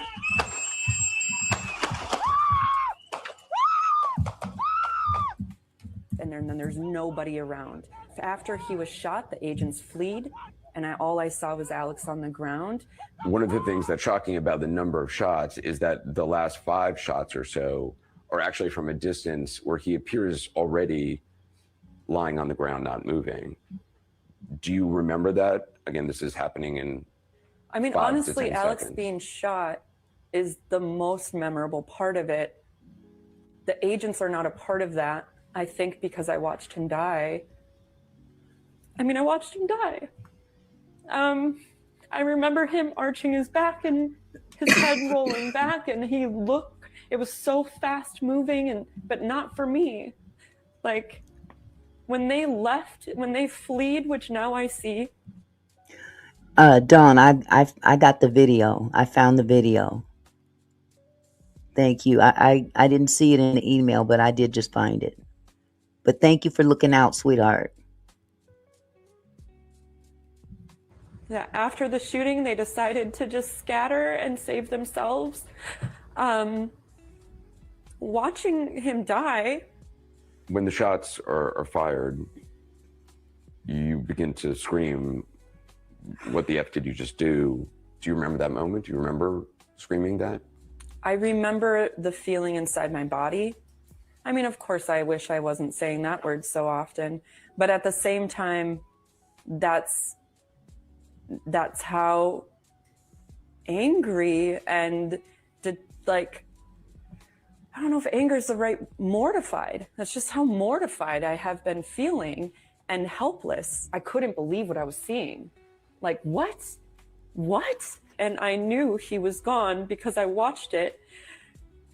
And then they come over to try to perform some type of medical aid by ripping his clothes open with scissors and then maneuvering his body around like a rag doll, only to discover that it could be because they wanted to count the bullet wounds. Lil Isha, I'm gonna ask you. Clearly, you're new to the channel, and welcome.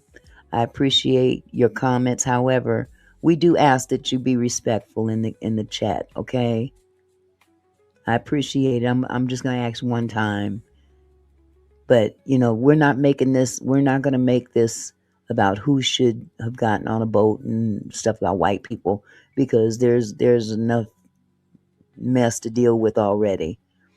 But again, welcome to the chat. Your comments are appreciated as long as they're respectful and not attacking other people. Okay, thank you. To see how many they got, like he's a deer. I watched that, and that is what it felt like they were doing, and that is part of why I was like, what are you guys doing? Why would you jostle his body around like that? You're not even doing anything to help him. But I knew he was gone. You knew he was gone then? I knew he was gone. There was no way with the way his body was moving, and I only knew that because of the way they were manipulating his dead body, just playing with it. Like they're in a video game. They were looking at us and laughing. After the shooting? Yes. I mean, the reason of escalation was due to the mockery. We understand why the MPD is unable to intervene on a level we would like. But you would like to think that their kindness, compassion, looking us in the eyes would occur in these moments when we're being attacked in this. Dawn, in answer to your question, you said, so were the ICE guys coming in hot for this guy and the lady got in their way when they threw her down? No, they threw her down, and when he went to intervene is when they turned and focused on him. Streets, and the MPD just felt like they were part of Hi, that Crystal. team at that moment. And maybe that I'm not talking about the whole We're department, Minneapolis but Police Department people on the scene? once the yellow tape was up, there were MPD officers who were standing in line, 5 of them, I think, and they wouldn't look at us. Everyone just kept saying, just look at us. You're our representatives. You work for us. Why won't you look at us?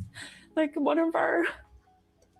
part of our community just was murdered in the street. Like, you're our Minneapolis Police Department. Why won't you even just look at us to give us solidarity?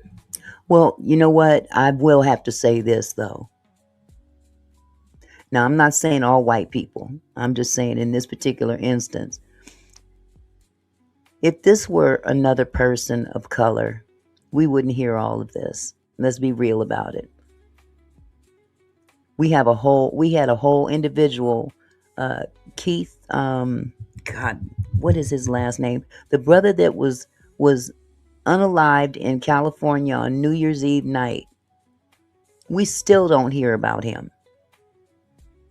But once it happened to someone white, no, they're not deleted, love. Captain Ridiculous, I didn't delete you. I didn't delete your comments. But what I was going to say is that it is quite notable that this didn't come to a head until Renee Good died, a white female, and now a white male have died. And suddenly this thing has blown way, way out of proportion. But a brother was unalived December 31st, New Year's Eve, by an off-duty ICE agent, and nobody says shit about it. They hardly even speak his name. Now, I just wanted to point that out. Now, this isn't anything against all white people, but I'm just saying the way that this country is structured, this is the reaction you get when things happen to a certain color of people. Black folk been dealing with this kind of behavior for decades, and it went on deaf ears. So I'm with Lil Isha on that part at least. You know, when we walk around with the whistles around our neck, it's not that we have, like, we know we can't do much. But what we do know is that we can let our community at large know when we're walking around, like, I see you. And if you're stuck in your apartment, I want you to see me. I'm another person walking around who is here to protect you as best I can with my whistle and my phone, which really feels not great. And yet, you stood there with a phone and you documented this. You didn't run away. I am not one to run when I'm afraid. I just, no way was I going to leave Alex by himself, undocumented. Like, that wasn't an option. I mean, obviously somebody was just executed in the street. I knew I was in danger. We all were, but I wasn't going to leave if we weren't all cleared out. And if it wasn't for the collective actions over the past 3 weeks, I don't know if I would have been able to stay that long.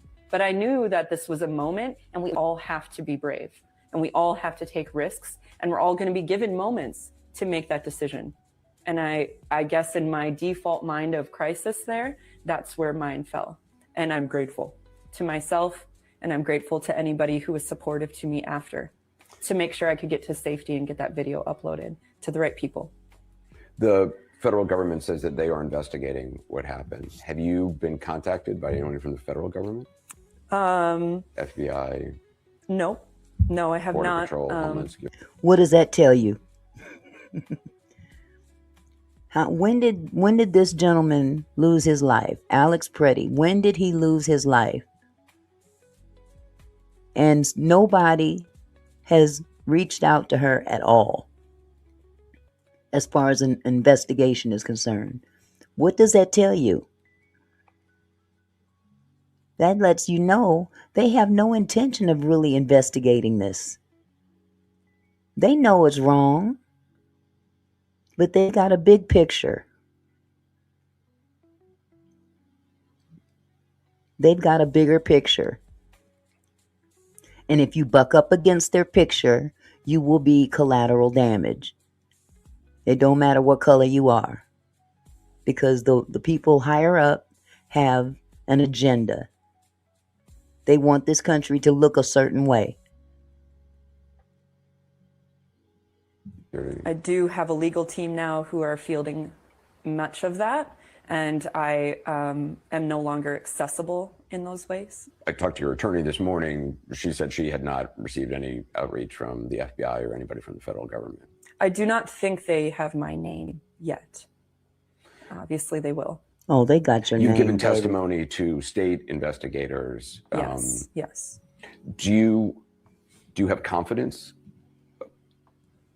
in a federal investigation? No. No, I do not. I have faith in various representatives throughout our country who are trying to do the right thing and make sure that justice is served. I have faith in our local government in Minnesota. I think they are wanting to make sure to protect us and investigate it thoroughly, but they are trying to block that from happening. They wouldn't even let the investigative team come to the crime scene. I mean, wow. Their goal is to protect themselves and to spin stories. It's incredible to me, though, that 4 days after this shooting, you have not been contacted by anybody from the FBI. That doesn't surprise me. They don't even want the FBI to investigate, truth be told. So why would it be a surprise? They didn't investigate the first one. They're not going to investigate this, not to the fullest extent. They know what happened, but they're going to spin their narrative, make it look a certain kind of way, and expect everybody to believe it. And there are some people out there that believe that bullshit. But hey, that's on y'all. Those of you that believe the narrative being spun by the White House and those that work for him, I'm sorry for you. I really am. Or the federal government. What does that tell you? That they're protecting themselves and they don't care about the truth of what happened. They're looking for their way to create the truth that protects them and allows them to move forward with whatever it is, which we all have various ideas of what that looks like, but whatever it is that their long game is in creating this violence in our streets. This is not, these are people from all over the country who have not been trained to intervene, kick down doors, break away families, leave children stranded in the street without their parents, having communities throughout Minnesota trying to come together to figure out who can foster all of these children who have been abandoned in apartments that have been kicked down with now no family around. I mean, how can you justify that? There's enough evidence for what they've been doing before it ever came to murder. To you, this is murder. Yes, I know it is. It was an assassination in full view in the middle of the streets of somebody who has served our country and continues to at the Veterans Hospital. Like, nobody should have to worry about being assassinated in their streets, especially in America. They won't just get you in the streets, baby.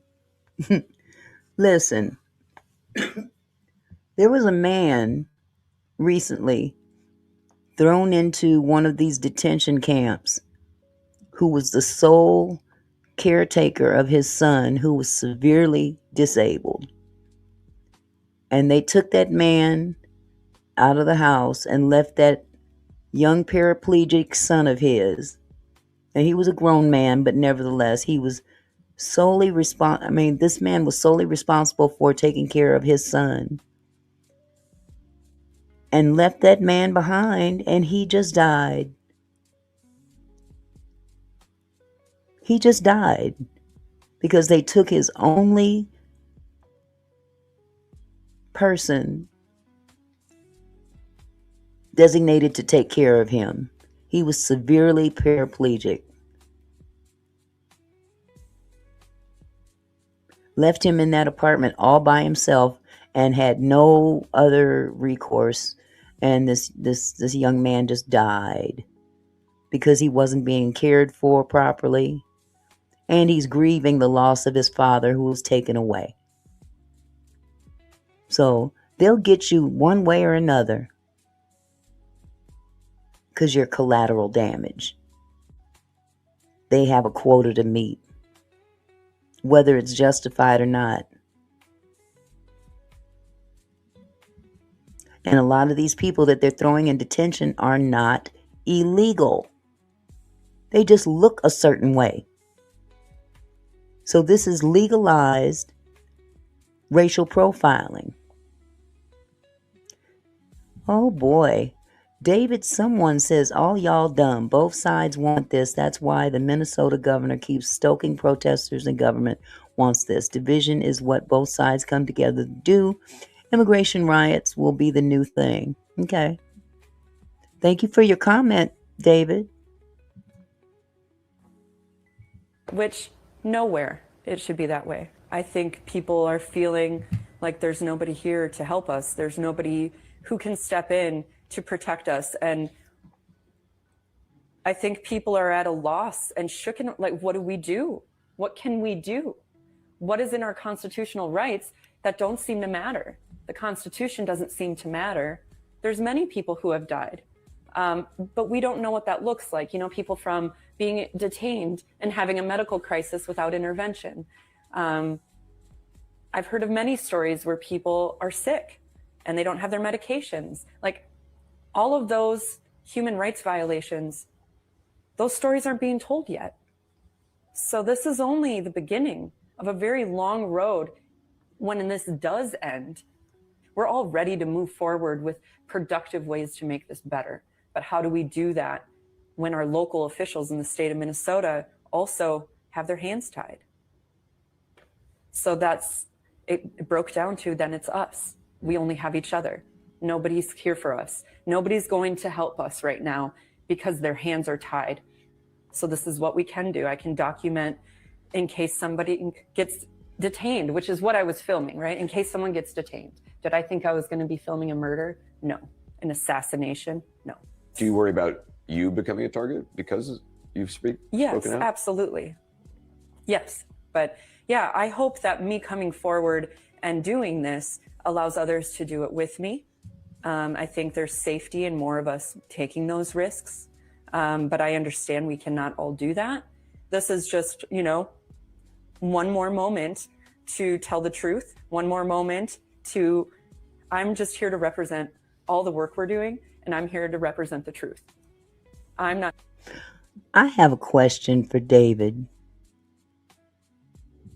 because I'm thinking about your comment here.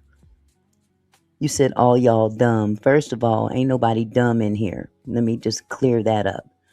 But you said both sides want this. Do you want this? That's my only question. Because we're not talking about sides. We're talking about people. Do you want this? That's my question. Just ponder on it.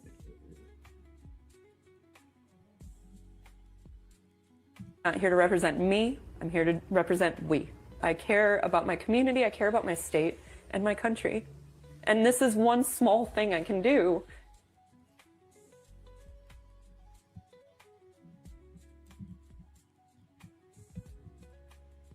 Thank you for your answer, David. I appreciate it. I think this is done, yeah. So apparently another video came out that others didn't know about, but let me see if this is the right one. I'm going to share this one with you. Oh, you don't have to, David. Don't do that. It's okay. It's okay, love. Let me share this video. I'm trying to see if this is the right video or not. You know I be struggle streaming, y'all. Oh my goodness. I want to make sure I've got the right one. Let me play this for you. Uh-oh. Nope, not her. Not that one. Hold on a second. Okay, for some reason, let me hit. Yeah, I can't even get the sound on here. Yeah, this is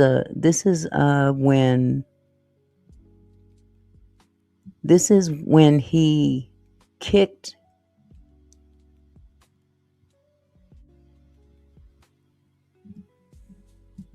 Let me see what this one is. I can't stand struggle streaming. Let me get rid of this one. My bad. I'm sorry. I'm sorry.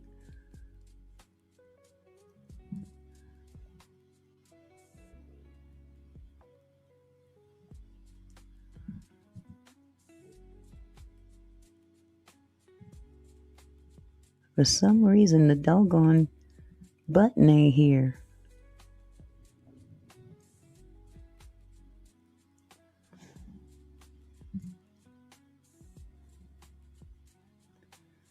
But we're just gonna have to disregard it then. Because I can't get it to play.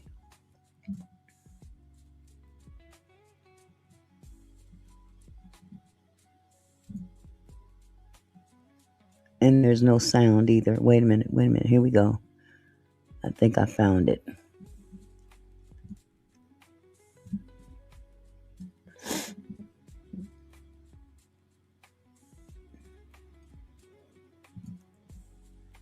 Now, there we go.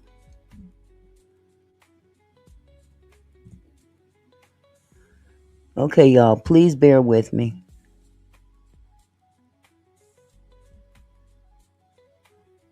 Please bear with me.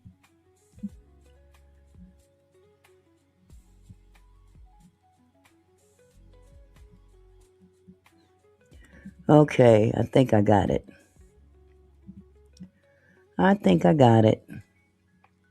The button was hiding.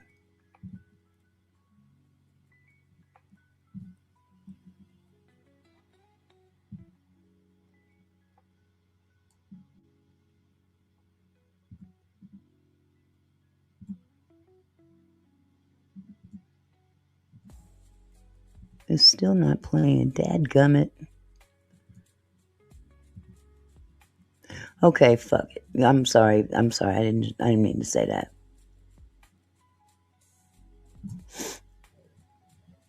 We'll just play this one instead.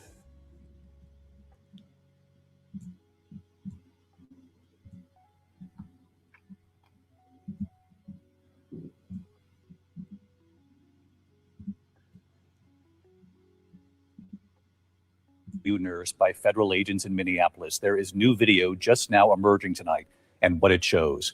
The video appearing to show Alex Pretti in a confrontation with federal agents 11 days before he was shot and killed. A man who appears to be Pretti, along with others on the scene, shouting at agents who had been blocking an intersection on January 13th. What then plays out on that video, and you'll see it right here.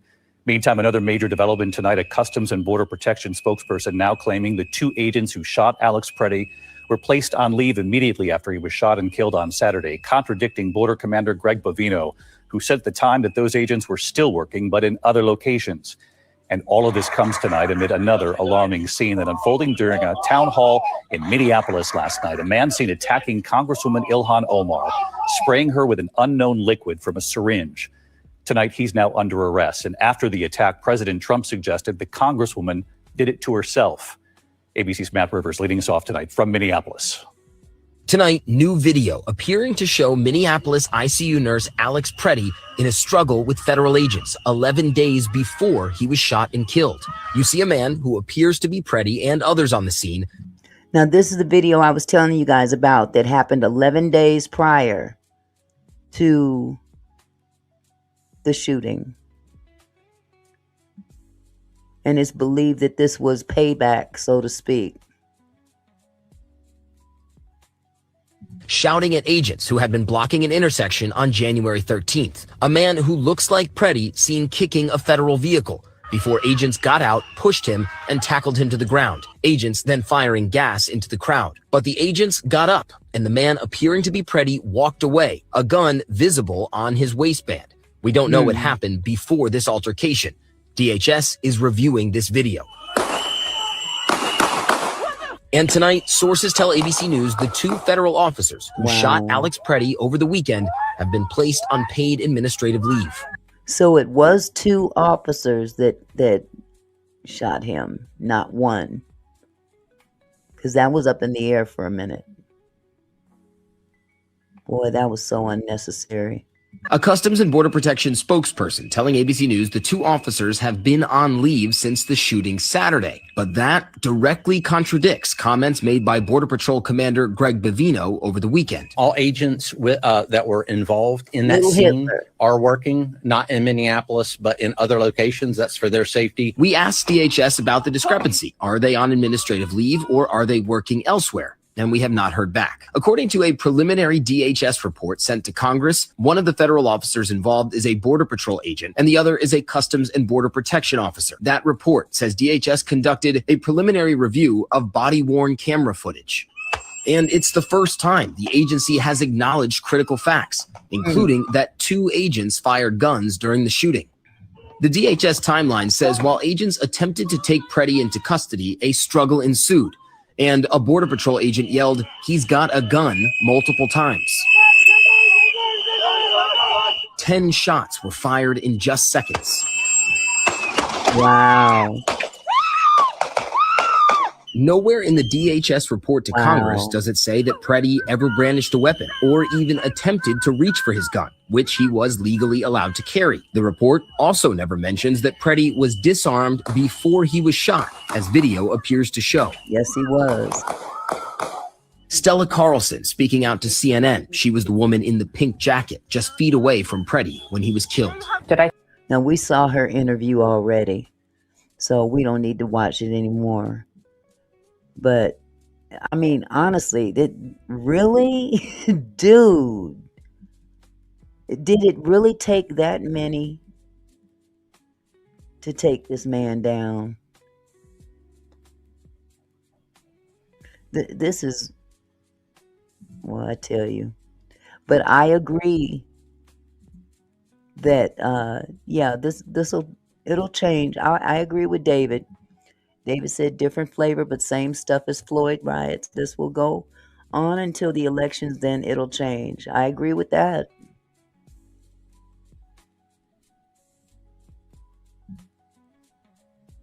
But I did happen to find This will be the last one for tonight, and then we'll shut down the live. But this is how ICE agents act when they're not on duty. This is how they behave when they're not on duty. Hold on a second.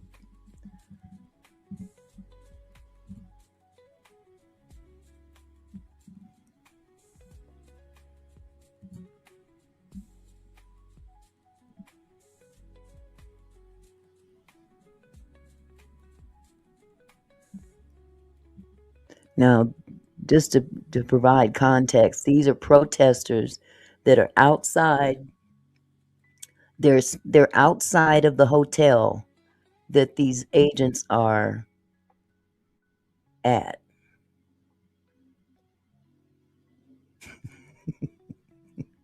Oh boy. Okay. Here we go.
It's funny that they still cover their faces even out of uniform.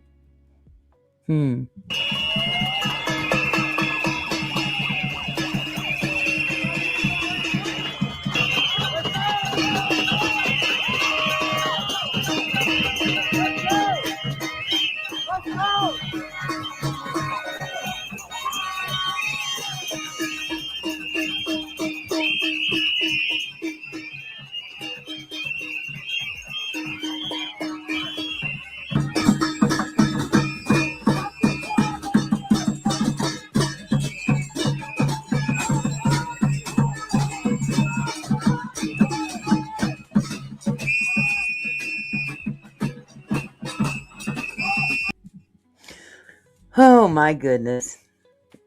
Hello, Lisa Strobe. How are you? You are late.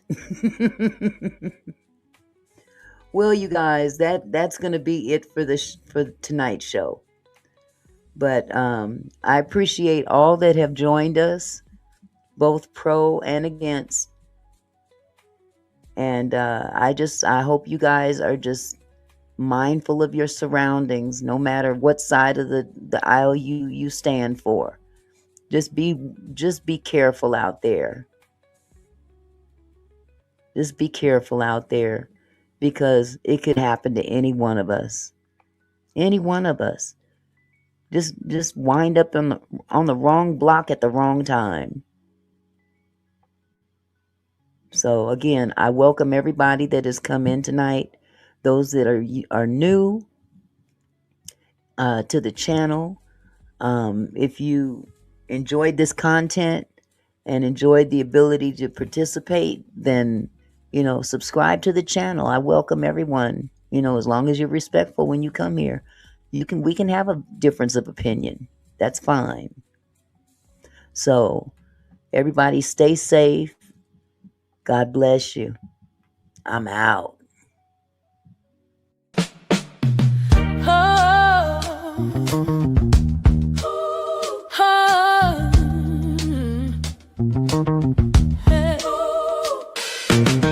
Hey there, my kinfolk, thanks for stopping by. Auntie Mickey's house when we reach for the sky. Every comment and smile, you make my heart glow. Together we're strong, together we grow. From gossip to politics, we cover it all. Sharing laughs and thoughts, having a ball. Your support means everything that I know. Feels like family here in this sweet show. So let's keep it flowing, keep the love alive. Every moment together makes me thrive. You're more than viewers, you're my kinfolk. You see my gratitude runs deep as the sea.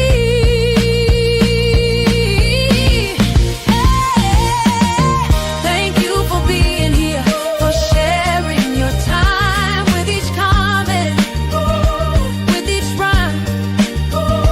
You're my kinfolk, my family, my crew. So much love to all of you. Turn up the camera, let's make it bright. Your support lifts me up, takes flight.